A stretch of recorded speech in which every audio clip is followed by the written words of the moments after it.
Double game week 37 is around the corner. Managers will be activating their bench boost. I've looked at so many bench boost teams, crunched the numbers to bring you the ultimate bench boost team. Question for you. How many double game week players do you think we need to have for game week 37? Get in the comments and let me know. Later on in the video, I will let you know what I think is the minimum amount of doublers we need to have a successful game week.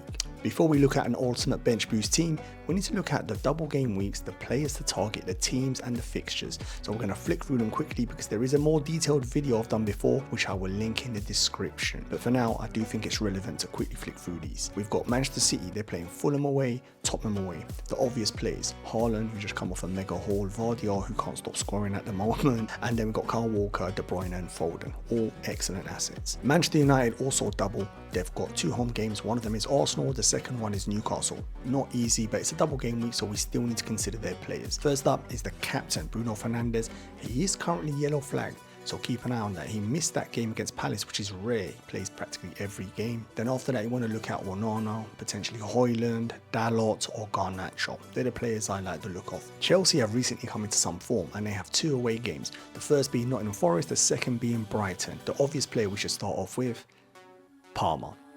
Non-negotiable, has to be in your team. After that, Jackson, who's also come into a bit of form recently. Then Gusto, hopefully he's fit, played a couple of minutes in the last game, so maybe he's gearing himself up ready for 2 starts in 37. And then after that, if you fancy another attacker, Maduaku looks like he's playing really well. He could be a differential for you. Last defensive asset you could consider is Petrovic, the keeper.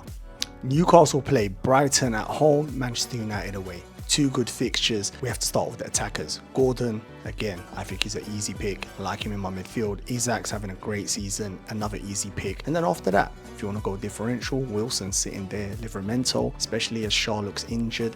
And then you've got Burn for a cheap Newcastle coverage. Spurs have 2 home games, one of them being Burnley at home, which is a decent fixture, and then Manchester City at home, which is a horrendous fixture. Spurs on a losing run of 4 games, so they're going to want to bounce back, so that Burnley game could be juicy for the attackers, and that's where we're going to start. Son, the captain, who returned recently against Liverpool. After that, you've got the keeper, Vicario. We've got Charlton, who's just come back, could be a perfect differential, made a huge difference against Liverpool when he came on. Then we've got Brennan Johnson, and we've got Pedro Porro. They're the players I really like from Spurs. Last but not least is Brighton. They've got a double game week in 37. They've got Newcastle away and Chelsea at home. Not much plays for us here, but if you do fancy a couple of differentials, Pedro up top could be something different. Not many people in your mini leagues might have him. And also Dung. Decent defensive coverage, and they kept a clean sheet in their last game against Aston Villa. Let's have a look at the first bench boost team I want to show you.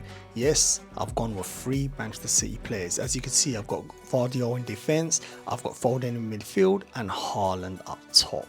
City with the most goals from open play with 63 goals. They've also won the last 6 games, scoring 24 goals, only conceding 5. They are on flames. Add to it, Haaland just returned a 21-point mega haul, scoring 4 goals. I've gone with 3 Chelsea players as well. I've gone for Petrovic in goal, Palmer in midfield, and Jackson up top. Chelsea are actually 5th in the form guide. Won 3, drawn 1, lost 1. They've also scored 15 goals in their last 5 games. Jackson and Palmer both returned in the last 2 games as well. Happy about that. They're looking like they're going to finish the season nicely. My 3 Newcastle players is Dan Burn in defense, Gordon in midfield, and Isak up top.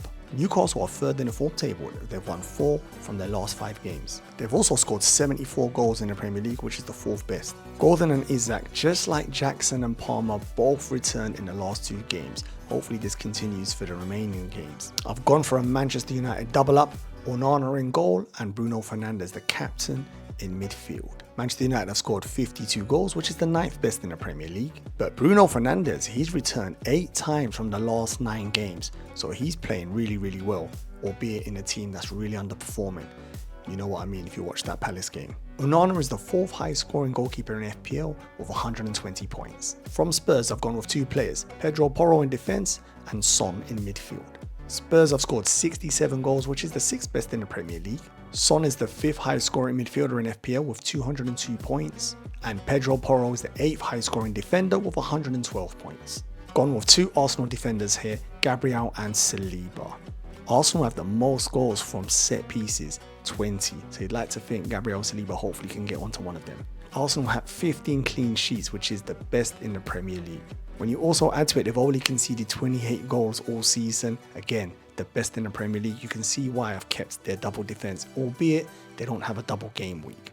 This team gives me 13 doublers. I'm more than happy to go into game week 37 with this and to activate my bench boost.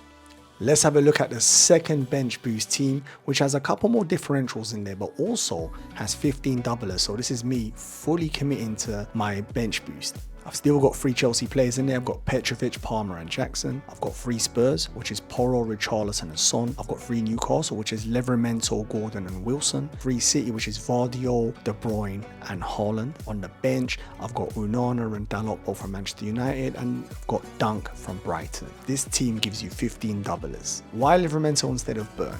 Burn played centre-back, which limits his attacking possibilities in open play. He had to play there because of all the injuries Newcastle have had. Livramento had a pretty good game, and I think he was a better option than Hall on the other side. He had 0.10 XG and 0.15 XA with 1 shot on goal. That's giving me enough for me to gamble on him.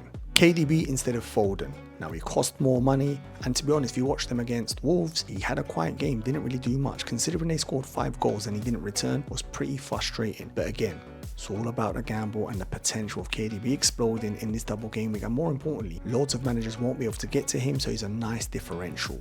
The Pigeon, Richarlison instead of Bruno Fernandes. I like this transfer regardless if Bruno's fit or not, but we have to be careful.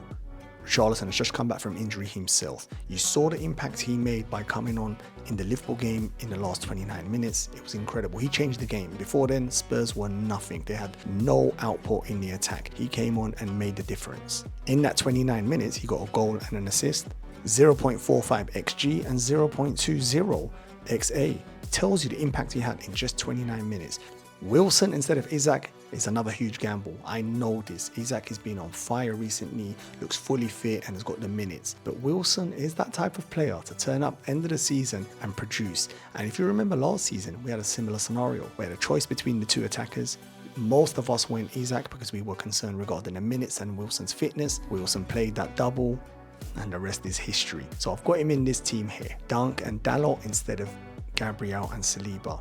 Huge risk. I'm going against the best defense by a distance in the Premier League, but this is me trying to maximize double game week players and hoping they can produce for me. It's scary, as I just said a minute ago. Arsenal's defense is unreal, and I'm bringing in players who don't look like they're going to keep clean sheets. So this is what double game weeks do to us, and this is me trying to maximize my bench boost chip.